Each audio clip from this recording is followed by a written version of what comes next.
Shalom. En esta oportunidad vamos a estudiar la Parashá Shemini. Vamos a ver la quinta liyá que corresponde al capítulo 10 de versículos 16 al 20. Aquí vamos a ver que ocurre un hecho bastante doloroso con Aarón y con dos de sus dos hijos. Entonces vamos a darle lectura al versículo 16 que dice así. Y Moisés preguntó por el macho cabrío de la expiación y se halló que había sido quemado. Y se enojó contra Eleazar e Itamar, los hijos que habían quedado de Aarón, diciendo.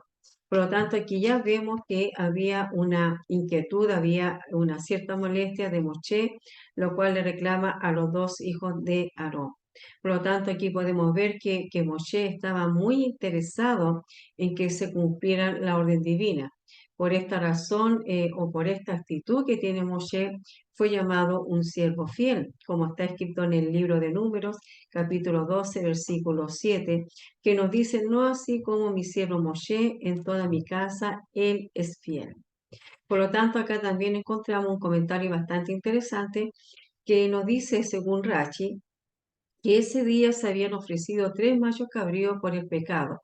El macho cabrío por instalación de los sacerdotes, que eso está en Levíticos 9:3, el macho cabrío de la ofrenda del jefe Jacchón del la de Yehudá, que esto está en Números 7, versículo 16, y el macho cabrío de la ofrenda de Rosh Hodesh, el novilunio. Esto también está en Números capítulo 28, versículo 15. En este caso se trataba del macho cabrío de la ofrenda de pecado del primer día del mes de Nisan. Por alguna razón no había sido comido por los sacerdotes. Los sabios presentan dos opiniones por las cuales esto había ocurrido. La primera dice, o la opinión o postura, dice que había sido impura por haber tocado una fuente de impureza.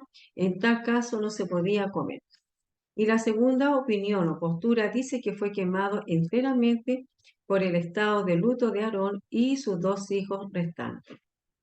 Entonces, aquí también vamos a ir viendo más claramente lo que estaba aconteciendo y vamos a leer el versículo 19 que dice, y respondió Aarón a Moisés, he aquí, hoy han ofrecido su expiación y su holocausto delante de Hashem, pero a mí me han sucedido estas cosas, y si hubiera yo comido hoy del sacrificio de expiación, ¿sería esto grato a Hashem? Bueno, aquí le está respondiendo Aarón a Moisés, y por lo tanto también él tenía una inquietud de saber si estaba haciendo lo correcto o no. Entonces aquí estamos viendo que solo un Cohen Gadol, el gran sacerdote o el sumo sacerdote, puede comer sacrificio en estado de luto. En hebreo el luto es onel. Entonces él no quería profanarlo.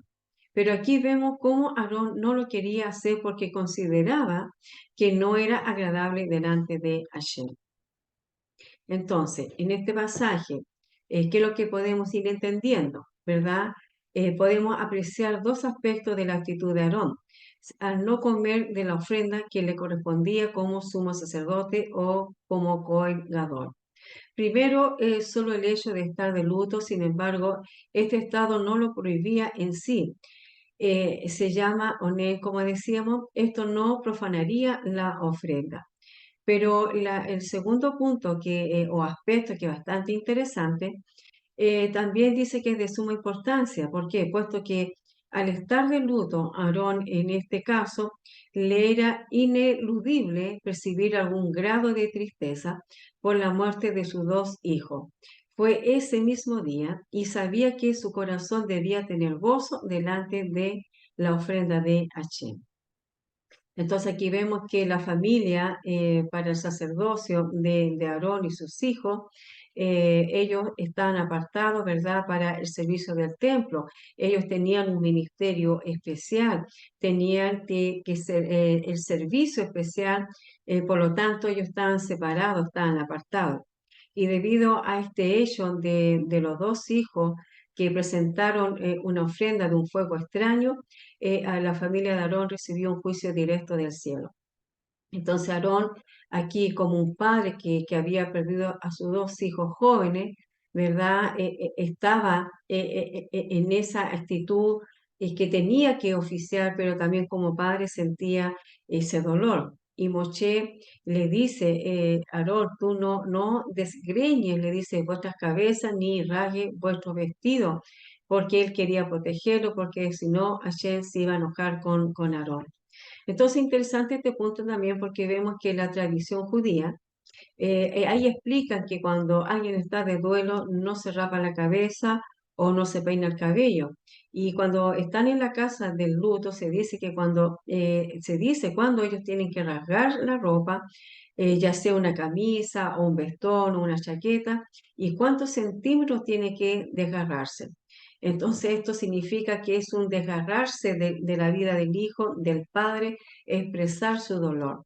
Entonces, esto se practica hasta el día de hoy y por lo tanto el oficiante que está en ese momento en la casa del luto le indica dónde tiene que romper la ropa. Entonces Moisés le dice, no lo hagas, Aarón, no hagas esto, ni con tu pelo, ni rasgues tu ropa, porque o si no, Hashem se va a enojar contigo. Entonces, ¿qué es lo que podemos ver en estos versículos? Que Aarón, podríamos preguntarnos, bueno, Aarón no tenía derecho de expresar su dolor por la muerte de sus hijos. O otra pregunta que podrían decir, ¿es tan duro Hashem o tan indolente? No, por supuesto que no. El asunto era que Aarón era el sumo sacerdote y una persona que está oficiando delante de Hashem no puede estar en estado de duelo o de amargura o de tristeza. Nosotros tenemos que tener un especial cuidado con nuestras palabras, lo que le decimos a los esposos o los esposos a las esposas o a nuestros hijos, porque cuando vamos a ir a congregarnos o a la comunidad o a la sinagoga, a oficiar, a presentar un sacrificio delante de Hashem. ¿Qué sacrificio presentamos hoy en día? Como lo hemos enseñado anteriormente, nuestros rezos, nuestras oraciones.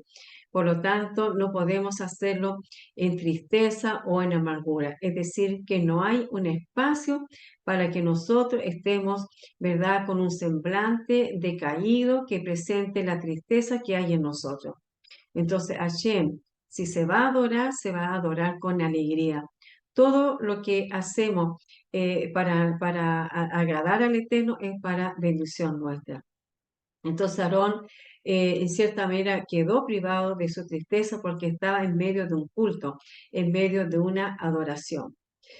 Él era la figura principal, ya era el sumo sacerdote y Moisés de toda manera amaba a su hermano y cuidaba de él. Entonces, no es que podemos ver también que Hashem estuviera en contra de un padre y que demuestre su tristeza por la muerte de un hijo, no, pero sí tenemos que tener ese respeto único, ¿verdad? Cuando estamos frente a Hashem y sobre todo cuando estamos en una adoración. Aquí vemos también que esta enseñanza es para nosotros hoy en día, para procurar también presentarnos en todas en las áreas de nuestra vida, también cuando nos presentamos en nuestra comunidad, en nuestra caja, adorar al Eterno. Tenemos que dejar atrás todo conflicto, todo dolor, toda amargura, y verdad lo que hemos vivido en ese día o en la semana, y así presentarnos con alegría. Sobre todo cuando estamos también haciendo nuestra oración y también cuando nos juntamos en Shabbat cada viernes. Por lo tanto, cada encuentro que tenemos con el Eterno, tenemos que hacerlo con suma alegría, dejando atrás, como decía, eh, esos espacios de tristeza, esos espacios de preocupación, de angustia que podamos haber sufrido durante la semana. Yo creo que esto es tan importante, la enseñanza que nos está dando en esta oportunidad, esta quinta liyá de la Parashá Chiminí, de cómo nosotros debemos de presentarnos delante de Hashem. Espero que esta enseñanza haya sido de mucha bendición para su vida, como también ha sido para la mía. Esperamos encontrarlo en una próxima oportunidad. Que el Eterno le bendiga. Shalom.